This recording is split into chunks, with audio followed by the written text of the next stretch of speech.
Video start करने से पहले मैं डिस्क्लेमर देता चलूं कि इन वीडियोस का मकसद सिर्फ और सिर्फ नॉलेज शेयरिंग करना है, हॉबी का प्रमोशन करना है और गाइडेंस प्रोवाइड करना है। ये गाइडेंस जो है सिर्फ और सिर्फ किसी एक बर्ड के या किसी एक बर्ड की म्यूटेशन पे नहीं, बल्कि ये बर्ड्स और एनिमल्स की जितनी मैक्सिमम म्यूटेशन या उनकी स्पीशीज या उनकी एग्जाम पे बनाई जा सकेगी उतनी बनाई जाएगी। इवन हो सकता है कि हम एग्रीकल्चर पे भी वीडियोस बनाएं, लेकिन इसमें टाइम लगेगा। सब कुछ एक साथ नहीं किया जा सकता। एक पैटर्न के थ्रू हम चलेंगे और इंशाल्लाह आपको देखने को मिलेगा कि इसकी वजह से अवेयरनेस क्रिएट होगी। अब अवेयरनेस की वजह से सिर्फ और सिर्फ मुझे नहीं फायदा होगा, बल्कि उन लोगों को भी फायदा होगा जो इससे नॉलेज हासिल करेंगे, और जितने भी लोग इस हॉबी में हैं या इसके अंदर काम कर रहे हैं उन सबको भी फायदा होगा। और इस हॉबी को हमें एक इंडस्ट्री का दर्जा दिलवाने में भी मदद मिलेगी, इंडस्ट्री बनाने में भी मदद मिलेगी, और उससे फिर फायदा सबका होगा, सिर्फ हमारा नहीं होगा। इसका मकसद बिल्कुल ये नहीं है कि हम ये बताएं कि हमारे पास कोई बहुत बड़ा नॉलेज जो है वो है और हम जो है कोई बहुत बड़ी एंटिटी है। इसका मकसद फिर मैं कह रहा हूं कि प्रमोशन ऑफ हॉबी है। अगर किसी के पास बेहतर नॉलेज मौजूद है तो वो आके अपना नॉलेज शेयर कर सकता है, मैं उसको अप्रिशिएट करूंगा, मैं क्रिटिसाइज नहीं करूंगा। अगर फिर भी किसी को इसमें नेगेटिविटी नजर आती है तो मैं सिर्फ और सिर्फ उनके हक में दुआ ही कर सकता हूं, इसके अलावा कुछ नहीं कर सकता। बल्कि मैं तो हम सब के हक में दुआ करूंगा कि अल्लाह ताला हम सबको सही काम करने की तौफीक दे, क्योंकि नेगेटिविटी किसी के हक में नहीं होती। पॉजिटिविटी जो है वो उससे सबका फायदा होता है, नेगेटिविटी से किसी का फायदा नहीं होता। जैसा कि मैंने पहले कहा कि इससे इसको एक इंडस्ट्री बनाने में हमें मदद मिलेगी, तो मिलकर काम करना ज्यादा बेहतर है बजाय कि हम नेगेटिव तरफ जाएं। Thank you very much. अस्सलाम वालेकुम। जैसा कि आप लोगों को पता है कि मैं डिफरेंट कॉकटेल्स की म्यूटेशंस के ऊपर वीडियो बना रहा हूँ। अब बाकी म्यूटेशंस पे भी ऑब्वियसली वीडियोस आ रही हैं, लेकिन जो कॉकटेल का बेस म्यूटेशन है, जो जो एक वाइल्ड म्यूटेशन है जिससे ये बाकी सारी म्यूटेशंस बनी हैं, उस पर भी वीडियो एक छोटी सी मैं बना रहा हूँ, ताकि आप लोग उससे भी रेफ़र कर सकें। इस वीडियो में हम आर्टिकल को रेफ़र नहीं करेंगे।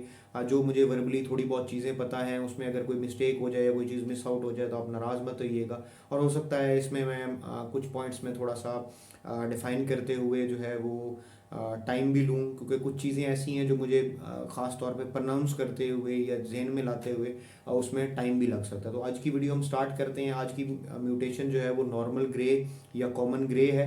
इसको आप वाइल्ड और नॉर्मल भी कह सकते हैं। ये एक डोमिनेंट म्यूटेशन है जिसकी एब्रीवेशन जो है वो एन है। ये फर्स्ट कैप्टिविटी के अंदर 1850s के अंदर फ्रांस के अंदर ब्रीड की गई थी। लास्ट बर्ड जो यूएसए में इंपोर्ट किया गया था ऑस्ट्रेलिया से, वो 1959 में किया गया था। ये बर्ड, अगर इस बर्ड को आप गौर से देखें तो इसका कलर जो है वो आपको डार्क ग्रे नज़र आएगा, जिसकी बॉर्डरिंग आपको एक डीप चारकोल कलर से नज़र आएगी, जो कि ऑलमोस्ट ब्लैक कलर की तरह होता है। इसके अंदर जो है वो मेल्स और फीमेल्स जो हैं वो दोनों जो है वो आपको ग्रे कलर के नज़र आते हैं। मेल्स जो हैं उनका डार्कर कलर होता है एज़ कम्पेयर टू फीमेल्स, और मेल्स जब मेच्योर करते हैं तो उनका कलर मज़ीद जो है वो आपको, मतलब उसमें वाज़े आपको डार्कनेस नज़र आ सकती है। मेल जो हैं वो डेवलप करते हैं, मतलब जब वो मोल्ड करते हैं तो वो डेवलप करते हैं अपने एक येलो फिशियल मास्क अपने फेस के ऊपर, अपने चीक पैच के इर्द गिर्द, और साथ ही साथ जो है क्रस्ट के बेस एरिया में भी वो एक येलो कलर जो है वो उनके डेवलप हो जाता है। जबकि जो फीमेल्स हैं वो फीमेल्स के अंदर आपको इस तरीके से नहीं नज़र आएगा। फीमेल के अंदर हल्का हल्का आपको येलो जो है वो उनके चीक पैच के, उनका मतलब चीक पैच ऑरेंज होगा, उनका आपको स्लाइट येलो चीक कलर जो है वो फेस के ऊपर नज़र आएगा। उनकी जो बीक की एजिंग है उस पर नज़र आ सकता है, या उनकी आंखों के इर्द गिर्द नज़र आ सकता है। अब जो ये डार्क पिगमेंट है इसको रेफ़र किया जाता है एज मेलानिन। जो येलो है उसको रेफ़र किया जाता है एज लिपोक्रोम, और जो आपका ऑरेंज है उसको सिटासिन के तौर पे रेफ़र किया जाता है। अब इसके अंदर जो क्या कहते हैं कि दोनों जीन्स के बर्ड्स हैं, सॉरी दोनों जेंडर के बर्ड्स हैं, उन दोनों जेंडर के बर्ड्स के अंदर आपको शोल्डर के ऊपर, फेदर्स के ऊपर आपको एक वाइट बार जो है वो नज़र आएगी। दोनों साइडों के ऊपर मेल और फीमेल दोनों में ये चीज़ मौजूद होगी। और उसके साथ साथ जो है अगर आपके जो बर्ड्स हैं वो अपने अंदर कैरी कर रहे हैं कोई भी स्प्लिट जीन, तो उसकी वजह से उनका जो ओवरऑल नेचुरल कलर है वो आपको थोड़ा सा वेरी करता हुआ नज़र आ सकता है, उसमें डिफरेंस आपको नज़र आ सकता है। अगर आप जो है अच्छे ग्रेज पे काम करना चाहते हैं तो आप एक ऐसे बर्ड चूज़ करें जिनके अंदर आपको येलो कलर डीप यहाँ पे नज़र आए चीक पैच के ऊपर, उसके साथ साथ उनका जो आपका क्या कहते हैं इसको यार, चीक पैच है ये लार्ज भी हो, ये डीप भी हो, और साथ ही मतलब डीप ऑरेंज भी हो, लार्ज भी हो, और राउंड भी हो। ठीक हो गया। और उसके साथ साथ जो है मतलब आप अगर किसी और म्यूटेशन को बेहतर करना चाहते हैं तो उसके लिए भी आपको इसके साथ जो है वो मतलब आपको ऐसा बर्ड लगाना पड़ेगा जिसके अंदर आपको डीपर येलो कलर नज़र आए, जो लार्ज उसका जो चीक पैच है वो लार्ज भी हो, राउंड भी हो, और डीप ऑरेंज कलर का भी हो। अब बहुत मुश्किल है कि आज के वक्त में आप लोगों को ऐसे बर्ड मिले जिनके अंदर किसी भी किस्म का, स्पेशली ग्रे मिले जिनके अंदर किसी भी किस्म का कोई स्प्लिट जीन मौजूद नहीं है। बहुत ही मुश्किल है, बहुत ही रेयर है कि ऐसा हो। जब भी आपने किसी बर्ड को इम्प्रूव करना होता है, उसके साइज़ को, कलर को, विगोर को, उसकी हेल्थ को, तो आप उसको पेयर अप करते हैं नॉर्मल बर्ड लाइन के ग्रे के साथ या नॉर्मल ग्रे के साथ, ताकि आप उसको इम्प्रूव कर सकें, उसमें इम्प्रूवमेंट्स ला सकें या स्प्लिट्स क्रिएट कर सकें। और सबसे अच्छी वर्किंग ही यही है।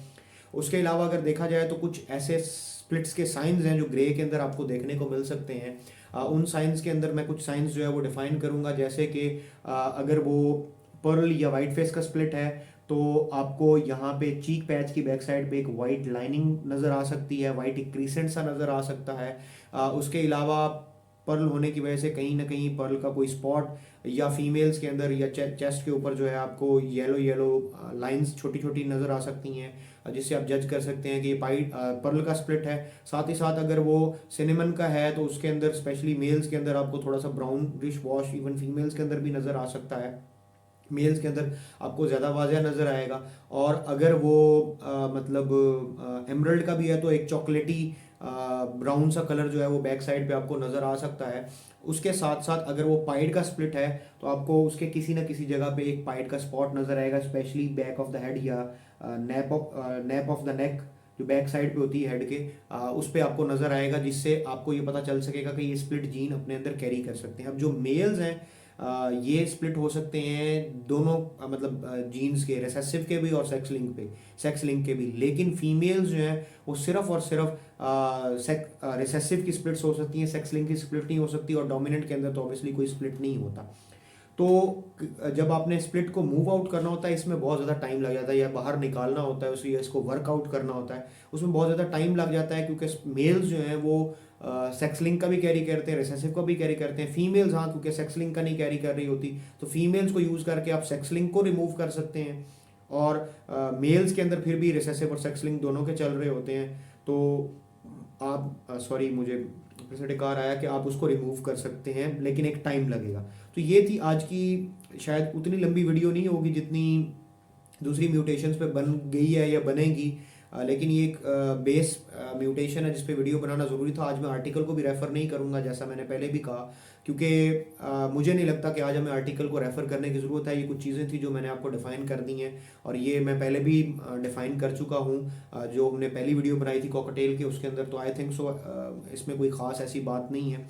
तो अगर आपको लगता है कि मैंने जो वीडियोस बनाता हूँ, जिस भी टॉपिक पे बनाता हूँ, वो इन्फॉर्मेटिव हैं, उससे आपको कुछ नया सीखने को मिलता है, आप कुछ नया एक्सपीरियंस करते हैं, तो प्लीज़ मेरे चैनल को सब्सक्राइब करें, बेल आइकन को प्रेस करें, वीडियो को लाइक करें, वीडियो को शेयर करें, ताकि मज़ीद लोग भी इससे मुस्तफ़ीद हो सकें। और जितना आप मुझे ये प्यार देंगे या ये जो एफ़र्ट करेंगे, इस एफ़र्ट की वजह से मुझे ज़्यादा मज़ीद इंकरेजमेंट मिलेगी कि मैं मज़ीद इस तरीके की वीडियोज़ और ऐसी वीडियोज़ बनाऊँ जो बाकियों से थोड़ी सी मुख्तलिफ हों, या उसमें एक ऐसा नॉलेज हो जो बेसिकली फैक्ट्स बेस्ड हो, सिर्फ हवाई बातें ना हो। तो ये थी आज की वीडियो। इंशाल्लाह आपसे नेक्स्ट वीडियो में मुलाकात होगी, तब तक के लिए अल्लाह हाफ़िज़। Thank you very much for watching this video.